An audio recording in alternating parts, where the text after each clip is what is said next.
Hello everyone, today we are going to learn on how you can turn off your TikTok comments.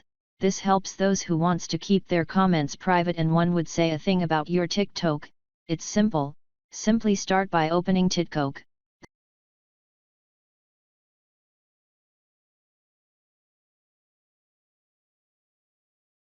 Then simply go on the menu profile button.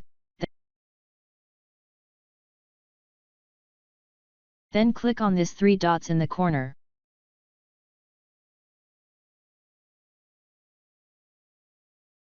Then after having this results, simply click on privacy.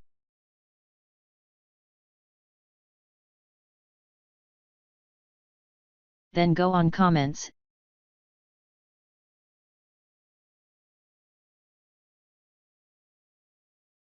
And from now you can see that from here you can choose to either have your posts to be commented by everyone. And from here you can choose to have your post being commented by only your followers, and from here you can mute every single one to user to not comment on your post, so simply click on none, so from now, no one will ever comment on your post again, and if you want, you can come and unmute them. So thanks for watching, and if you are new, make sure you subscribe.